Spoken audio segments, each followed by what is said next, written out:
Welcome to Screencast 4. This will be the first of a series of screencasts to get us started on AC circuits. We'll be starting with capacitors, and Lab 2, as you see, which is the basically the title slide here, deals with differentiators, integrators, a high-pass filter, a low-pass filter. And before starting with any of those, we start with a very simple RC circuit, charging and discharging a capacitor, like you've seen before in 200. So the lesson plan for this screencast is to look at the time domain treatment of RC circuits. We'll look at a simple charge-discharge circuit, and then the time domain treatment of differentiators and integrators. The frequency domain treatment, I think, is very, very, very worthwhile, and will actually go a lot farther than the time domain. And this will be critical when we talk about high-pass and low-pass filters, as well as other circuits as well. So that comes later, but so first we're going to do time domain, and then we'll move to the frequency domain treatment. So first, let's talk a little bit about what a capacitor is.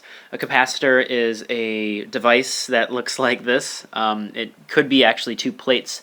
The ones that you're using in lab are different geometries, and often some of them are really wrapped up, so you get a lot of surface area in a small package. What I like about this drawing, the schematic, and many electronic schematics, is it tells you what's going on. There's a gap here, and sometimes the gap is filled with an electrolyte to give it more capacitance, but basically there's a broken circuit here. So a capacitor is definitely an AC circuit component. We charge one side to charge the other opposite, and then we'll discharge and charge and discharge. So a capacitor stores charge, it stores electrical energy, and it doesn't really have any use in a DC circuit. If you put a capacitor in a DC circuit, it would just charge up one plate would charge, the other would charge, and you're done. Here's you've seen this definition before. The charge on a capacitor is equal to capacitance times the voltage across it. This one you've seen as well, and this one we're going to use a little more in our time domain treatment. This is that the current, and this is I like this one actually. It's the current going through the capacitor, which is weird. So effectively, it's as if there's a current going through it, but wait, there's a break in it. So this is basically gap current. It's as if there's a current flowing across this thing, even though there is actually a physical gap. So that effective current I here is equal to the time derivative of the voltage changing across the capacitor times C.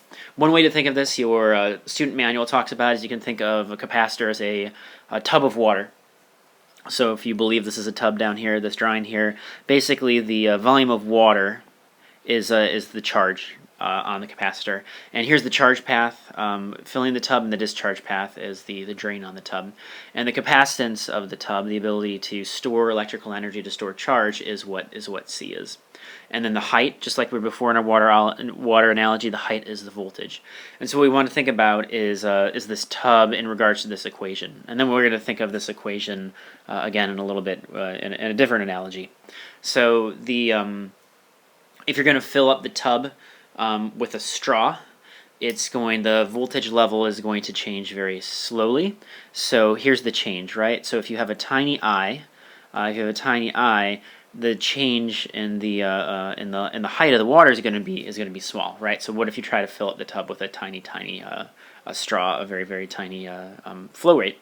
If instead you fill it up with a fire hose, then I is big. That means the level V is going to change as a function of time much quicker. Okay, and then last but not least is that if our tub is really big, it's going to take longer to charge and discharge. All right, so a bigger capacitor takes longer to charge and discharge. Just to push this a little further, another way to think about it, I mean, it's consistent, is again, I like this picture here of the capacitor with the gap. The effective current, as if there's current flowing across, you get more of it if you charge and discharge the plates faster. That's what this equation is saying here. If you are changing the voltage across this faster, you're going to get more current flow, or effectively more current flow through it. So a capacitor, something to think about, and this will be important when we talk about frequency domain. A capacitor likes AC. Let's put that down. I'm going to say it likes high frequencies.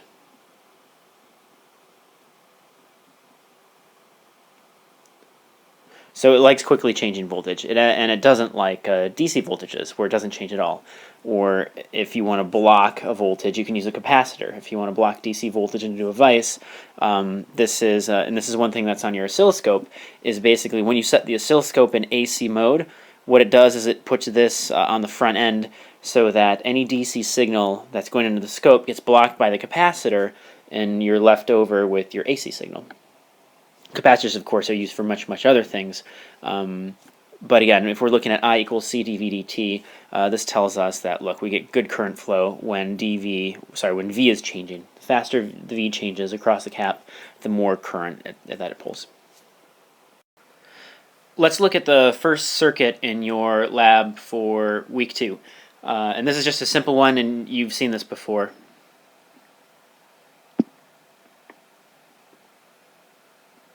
So I'm going to draw our configuration that we've been, basically that we just started with when we talked about voltage dividers. And it's a good way of kind of signal processing. We have a V in and a V out. Okay, so this is my V in on the left side of the circuit. And my V out is basically at the edge of the capacitor here. So basically my V out, I'm looking across the capacitor, and I have a resistor that is in series with the capacitor. And so what we want to know is what happens. What happens when I put in a signal V in, and what happens across the capacitor. Okay, so let's give that some labels. Let's just call this R, we'll call this C, and let me pick a different color. Because there's nowhere for current to branch out, the I through the resistor is the same as the I through the capacitor. So what we're going to do is we're going to get, using the equation here, and knowing that the currents are the same, because there's nowhere for it to branch out, we're going to find the relation between a V in and V out. Alright, so what we know is through the resistor, the current is just V over R. In fact, let's use the more generic form of Ohm's laws now. It's V. Let me go back to different color. We have V is going to be equal to IZ. Okay, where Z is the impedance. All right. Now we'll talk about this in more detail, but the impedance is, right now you can think of it as resistance. It's different than resistance, though. Resistors burn up power, and capacitors and inductors and other components that are reactive. So this is a reactive component, and this is a resistive component. Reactive components, they don't lose any power, but they can redirect it. They can reflect it back out. They can block it, but they don't. So there's no power that burns up here, and that's why we use Z. And you've seen before, perhaps in 200, XC and XL instead of like an R. And we'll get to that very shortly. But what we're interested in right now is that the current through the resistor, the current through the resistor, I, is going to be simply the change in voltage across the resistor divided by R. Okay, so that's pretty simple. That's going to be V in minus V out over R. Okay, and then the current through the capacitor here, we already have the equation up there. All right, so we just have to identify it. So this is IR, and this is I cap. And I cap is going to be C dV out dt. Okay, and then because IR and I cap are equivalent, right, it's the same I, that's what our purple lines show there, we can equate the two, and what we get is we get that V in minus V out over R is equal to C dV out dt. Okay, so here we've just rewritten the equation on the other slide, and so we have V in minus V out over R is equal to C dV out over dt, and the solution to this equation, this format, is V out equals V in plus A is just a constant. We're going to figure out what that is, e to the minus t over RC, and RC is known as the time constant, as I think you probably know. So if we have V out is equal to 0 at t equals 0, then what this gives us is that A must be equal to minus V in. That's what that constant is. And so then our whole equation for V out is going to be equal to V in 1 minus e to the minus t over RC. Alright, we'll box that.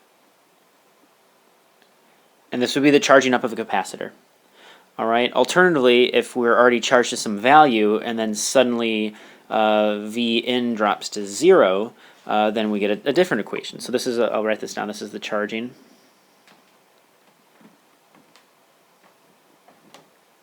And then how about for discharging? So discharging, the initial conditions are, so the solution is still the same when I box the general solution for that equation.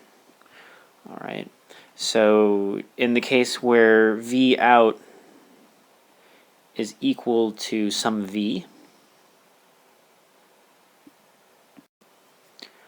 and then we suddenly, so it's charged up basically, and then we suddenly take V in down to 0, and we're starting our clock over again. So imagine the capacitor is charged, and then at t equals 0, we suddenly take V in down to 0. All right, so this occurs for t equals 0. That's supposed to be an at sign. That didn't quite work, did it? Let's try that again.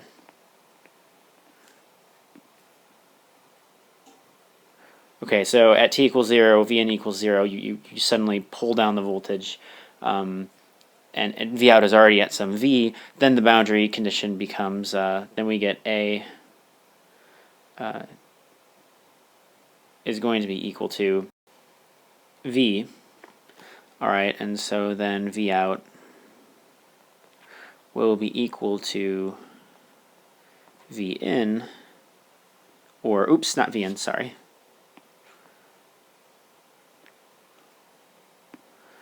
The value that you charged it up to, e to the minus t over RC. Okay, so this is your discharging equation.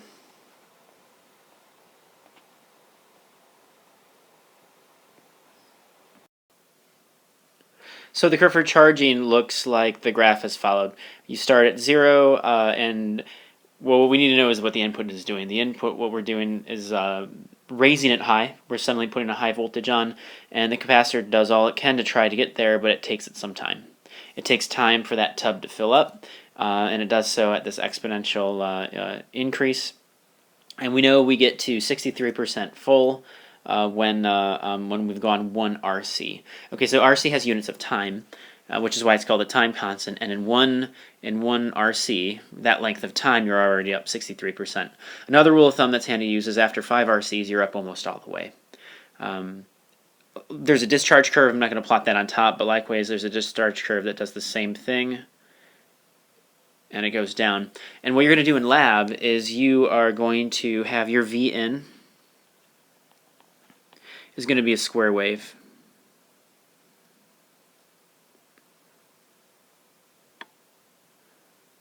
And so that's going to be very demanding on the circuit. And in fact, I should draw the circuit again. The circuit, if you remember, I'll just draw a little version down here. It's going to be resistor first, and then the capacitor. And our V out is here. That's pretty messy. Let's try to make that a little cleaner.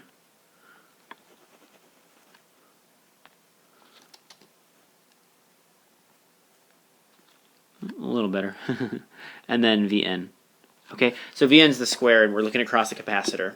So your scope is looking the red side, if you want to think about the red, or the high side is here, and the ground is there. So Vn is a square wave, and so you're basically telling this thing to charge now, but it takes some time. And then you're saying now discharge now, and it takes some time. And so the V out, let's do that in a different color. The V out is going to look like this. It's going to go like this, and you're going to tell it to charge, and it's going to take some time. And then if you've waited, if the period is long enough on the square wave, and there's time for it to get up, it'll saturate here. Oops. Oop, can't find my eraser. Thanks for bearing with me tonight. All right, let's try that again. So it's gonna try to charge, and then if it makes it there, and then it's gonna discharge. You're gonna get this kind of shark fin type thing, and then it's gonna charge, and then discharge, and then charge. And my drawing's not that fantastic, but I think you get the idea. And so what you'll be able to do is you'll be able to look at the charging rate and the discharging rate, and the charging rate and the discharging rate, and the charging rate and the discharging rate. In fact, if the time I made it so that this this thing is going down before it gets all the way, there actually could be a little flat top. All right, you'll charge, you'll get a little bit of a flat top, and then it'll discharge. All right, so the shark fin is only pointy if your square wave is too fast. And if your square wave is slow enough, then it'll be able to follow the square wave a little bit better. Okay, so here's a schematic of the circuit that we're interested in. We're going to input a square wave, so we put the square wave on this side. It takes some time for this circuit to respond.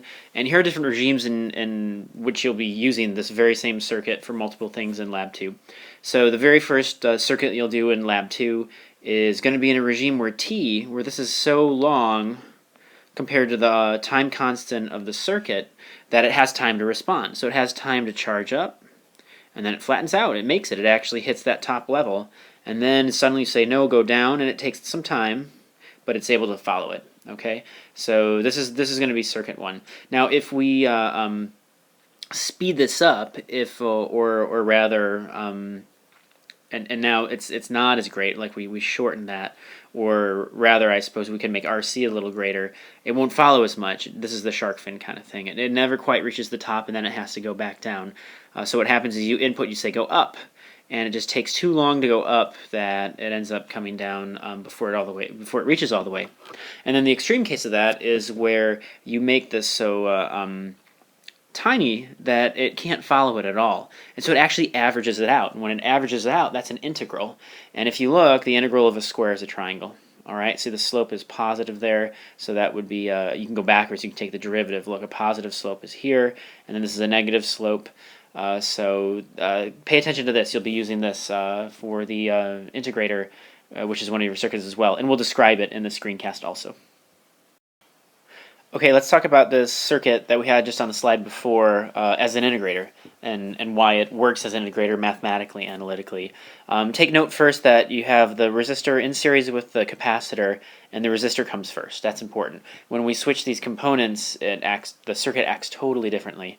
And so just where they're located in the circuit, and then also what regime you're making the circuit work in is also important as well. So this circuit here is only an integrator for t, which is the period of this square here, much smaller than RC. All right, and when this isn't true, this actually acts like a low-pass filter. Okay, so let's write up some math. This is going to be very similar. Remember, we said that the current through R is the same as the current through the capacitor C. All right, and we'll label those components. So this is R, and that is C. And so what we'll have is you'll have the same expression that we had before, just to get that charge and discharge equation. But then we're going to make an approximation using T much less than RC. Okay, so if you remember what we had before is we wanted to just equate the currents in each of those components because it's the same current. There's no loops. Sorry, not loops. There's no junctions for which current can get out. All right. So the current through this resistor here is just V in minus V out over R. Okay. So I is equal to V in minus V out. And we had this before over R. All right. The I through the cap here is going to be C dV dt, and it's dV out dt. That's what we're looking at. That's the change in voltage across the cap. And so that's going to be equal to C dV out over dt. Okay, and so what we'll find out is when RC is kept much larger than T, what will happen is that V out is small compared to V in. So when this is true here, oh, let me get my pen there. When that's true there, V out and you'll find this in your circuit when you set up your integrator, is going to be much less than Vn. Okay, so that means in this equation here, if Vout happens to be much less than Vn, we can ignore it because Vn dominates. All right, we can't ignore the derivative of the Vout though, right? But in this part of the left-hand side, if Vout is tiny compared to Vn, our approximation then is this. That part goes to 0. So then what we have is we have Vn over R is going to be equal to C dVout over dt. Okay, and so all we need to do is we need to separate the dt. That looks like there's a mistake there. Let's put that there. All right, separate the dt and the dv and then integrate. So this one we can write as Vn over Rc times dt, and that's going to equal dVout. And then to find out what Vout is in terms of Vn, we just integrate both sides. And what we'll find then is that Vout is simply going to be equal to 1 over Rc, the integral of Vn dt plus some constant. And let's box that.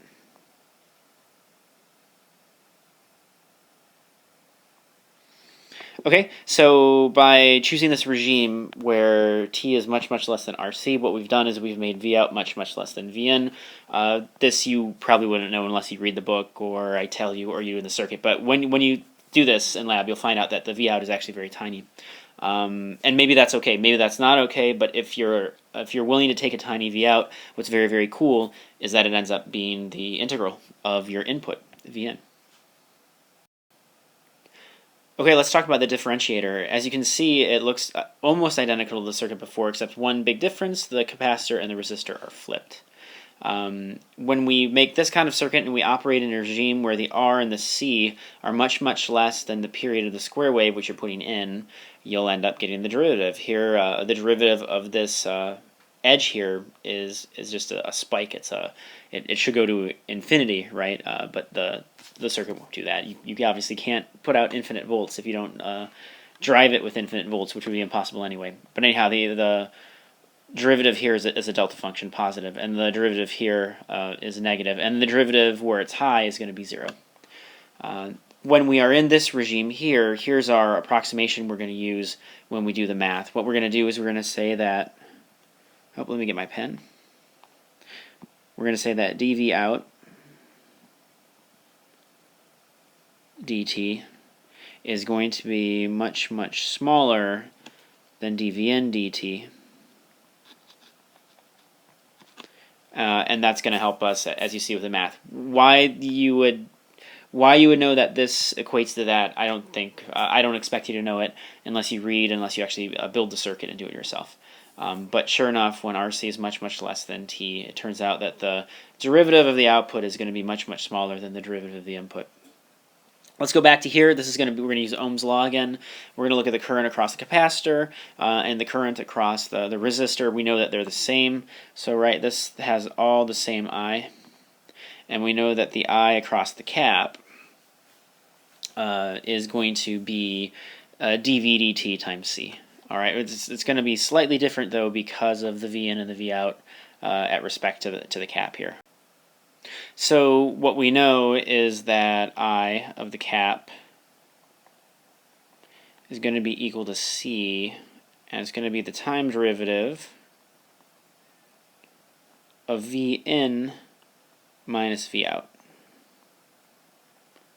See if I can connect that line. Okay, do you see that step there? Because it's Vn and Vout that's across it, that's what's changing. And I of the resistor is going to be very easy. It's just going to be Vout minus 0 over R.